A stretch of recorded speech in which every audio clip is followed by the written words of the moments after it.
Good morning student, मैं doctor इति पुनः आपके सामने फेसेस ऑफ टीचिंग का पार्ट 2 लेकर आई हूँ। पार्ट 1 में आपने जाना कि शिक्षण की अवस्थाएं का अर्थ क्या है और किस किस बिंदु से गुजरते हुए हम लोग शिक्षण की अवस्थाओं को पूरा करते हैं, और उसमें हमने मुख्य बातों को आपके सामने रखा था। और ये हमारा दूसरा वीडियो है, इस वीडियो को भी आप ध्यान से सुनेंगे। इसमें आपको पता चलेगा कि शिक्षण की अवस्थाएं या शिक्षण के चरण के कितने पहलू हैं, उसको हम लोग कितने भागों में बांटे हैं। तो सबसे पहले आप देखेंगे कि शिक्षण की अवस्थाओं को, फेज ऑफ टीचिंग को 3 चरण में बांटा गया है। 3 प्रकार इसके हैं। तो आप सबसे पहले इसको ध्यान से देखेंगे कि इसके कौन कौन से प्रकार हैं। तो फर्स्ट में स्टूडेंट आप ध्यान देंगे कि फर्स्ट में फेजेस ऑफ टीचिंग में पहला हमारा है pre active phase, planning stage, पूर्व क्रियात्मक चरण या नियोजन अवस्था। सेकेंड है हमारा इंटरेक्टिव फेज, इम्प्लीमेंटेशन स्टेज, अंत क्रियात्मक चरण, क्रियान्वयन अवस्था। एंड थर्ड है हमारा post active phase, evaluation stage, उत्तर क्रियात्मक चरण या मूल्यांकन अवस्था। तो स्टूडेंट सबसे पहले हम लोग फर्स्ट का एक्सप्लेन करेंगे। तो इस एक्सप्लेनेशन को आप ध्यान से सुनेंगे और इसके सूक्ष्म से सूक्ष्म बातों को भी ध्यान देंगे, तो आपको पता चलेगा कि एक्चुअल में ये क्या है। तो जैसे कि फर्स्ट में हमने यहाँ पे लिखा है कंटेंट एनालिसिस। तो यहाँ पे कंटेंट एनालिसिस पाठ्य विश्लेषण जो है, पाठ्य वस्तु विश्लेषण जो है हमारा। तो जब हम आपका शिक्षण की अवस्थाओं के मीनिंग को बता रहे थे, तो उस समय हम आपको बताए थे कि जैसे ही शिक्षक कोई भी क्लास लेने के लिए जाते हैं, शिक्षण अधिगम प्रक्रिया को पूर्ण करने के लिए जाते हैं, तो सबसे पहले वो प्लान करते हैं। तो प्लान में ये ध्यान रखना होता है कि वो किस तरह के पाठ्य वस्तु को विश्लेषित करेंगे, यानी उनके पाठ्य वस्तु का विश्लेषण किस तरह का होगा। सेकेंड है हमारा शिक्षण बिंदु निर्माण, फॉर्मेशन ऑफ टीचिंग पॉइंट्स, शिक्षण बिंदु निर्माण। शिक्षण बिंदु जो हमारा टीचिंग पॉइंट्स होता है, ये लेसन प्लान का एक प्रमुख पहलू होता है। जैसे हम लोग स्टेप्स बाय स्टेप्स फॉलो करते जाते हैं, हमारा टीचिंग पॉइंट्स भी बदलता जाता है। तो फर्स्ट में जैसे हम लोग प्लान करते हैं, और प्लान करने के बाद जब हम लोग एक डिसीजन लेते हैं कि हम लोगों को आज इस टॉपिक को पढ़ाना है, इस पाठ्य वस्तु का विश्लेषण करना है, तो फिर उस पाठ्य वस्तु में हम लोग वहाँ पे शिक्षण बिंदु का चयन करते हैं, टीचिंग पॉइंट्स का चयन करते हैं, और उसी टीचिंग पॉइंट्स के बेस पे हम लोग क्लास लेते हैं और स्टूडेंट को समझाते हैं। एंड थर्ड है हमारा आइडेंटिफिकेशन ऑफ ऑब्जेक्टिव्स, उद्देश्यों की पहचान।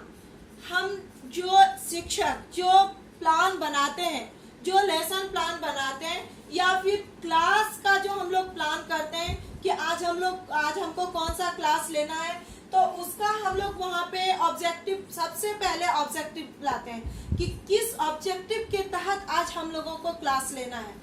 उसके बाद उस ऑब्जेक्टिव को फुलफिल करने के लिए, उस ऑब्जेक्टिव को पूरा, उस उद्देश्य को पूरा करने के लिए हम लोग पूरे क्लास के वातावरण को अपने अनुकूल, उस विषय के अनुकूल और छात्र के अनुकूल करते हैं। जब क्लासरूम हमारा सब तीनों के अनुकूल हो जाता है, तीनों के अनुकूल का मतलब सबसे पहले शिक्षक के अनुकूल, शिक्षक जिस विषय को पढ़ाने जा रहे हैं उसके अनुकूल, और छात्र उस विषय को समझेंगे तो छात्रों के भी अनुकूल। अगर वातावरण तीनों के अनुकूल हो जाता है, तो हमारी शिक्षण अधिगम प्रक्रिया सुचारू रूप से सफल हो जाती है।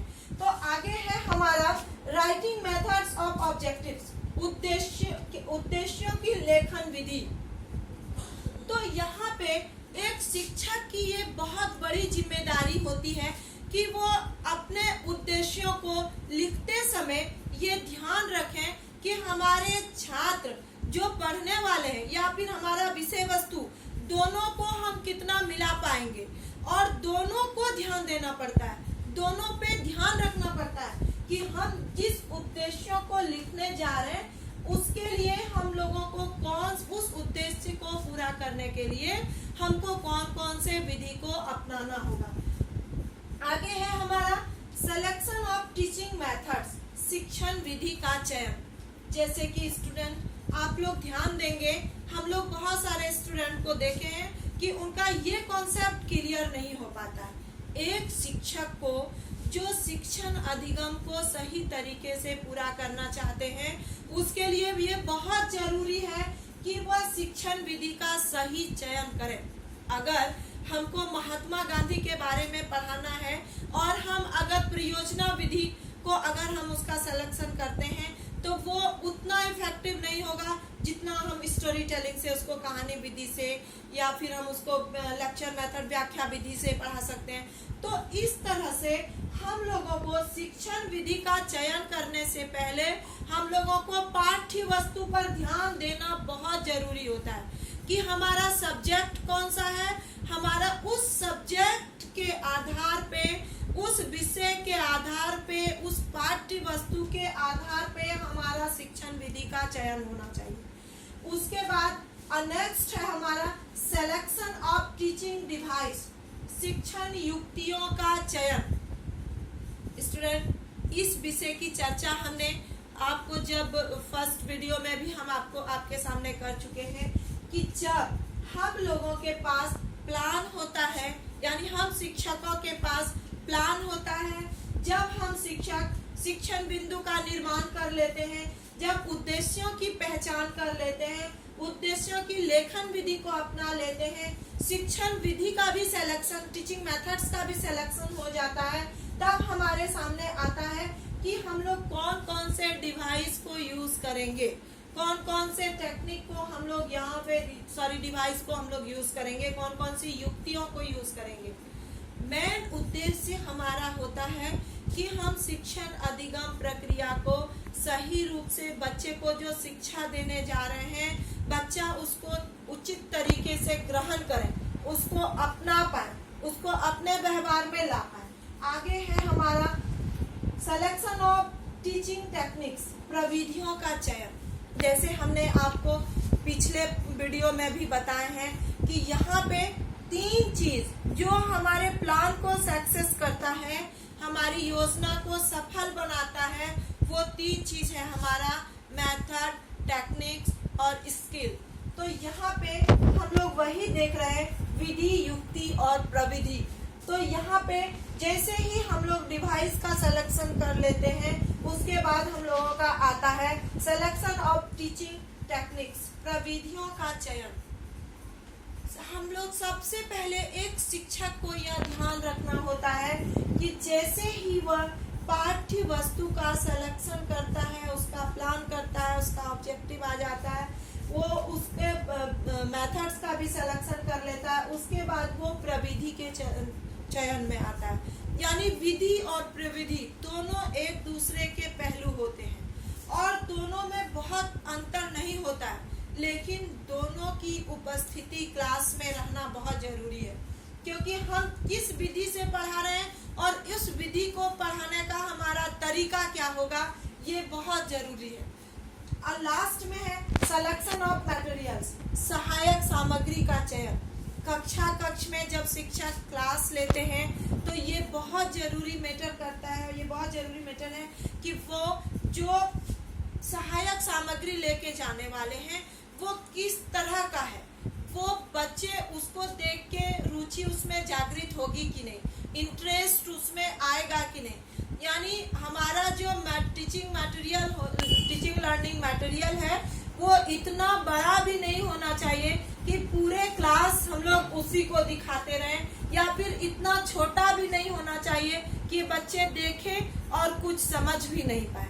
तो इस तरह से हम लोग देख रहे हैं कि फेजेस ऑफ टीचिंग में जो pre active phase, planning stage होता है हमारा, उसमें हमको ये सब प्लान करने होते हैं, यानी content analysis, formation of teaching points, identification of objectives, writing methods of objectives, selection of techniques methods, selection of selection of teaching method, selection of teaching device, selection of teaching techniques, selection of materials।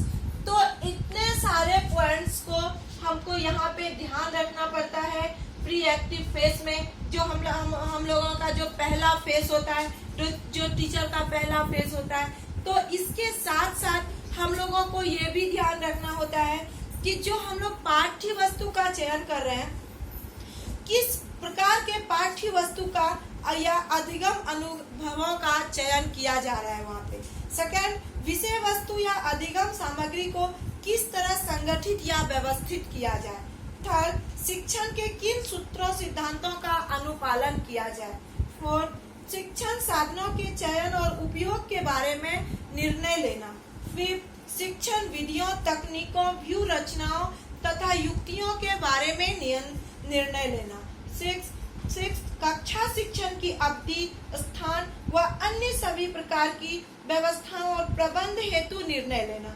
And next है मूल्यांकन तकनीकों के बारे में निर्णय लेना। Student, एक शिक्षक जब कक्ष में शिक्षण अधिगम प्रक्रिया को अंजाम देते हैं, जब वो शिक्षण प्रक्रिया को जब छात्रों के समक्ष रखते हैं, तो उस समय उनका सबसे बड़ा फीडबैक तब आता है जब बच्चों का मूल्यांकन होता है। हम लोग तभी उस चीज को सफलतापूर्वक जानते हैं कि जो हमने क्लास लिया वो इफेक्टिव हुआ कि नहीं, बच्चे हमारी बातों को सुन पाए कि नहीं, समझ पाए कि नहीं। इसके लिए जब हम लोग इवैल्यूएशन करते हैं तो वहाँ पे बच्चे को तब एक शिक्षक को संतुष्टि मिलती है कि हमारा जो क्लास है वो पूर्ण रूप से सही रहा।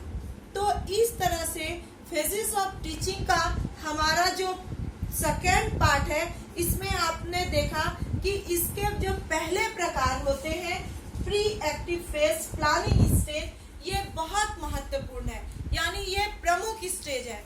इसी स्टेज से हमारा सेकेंड और थर्ड स्टेज जो है वो आगे बढ़ता है।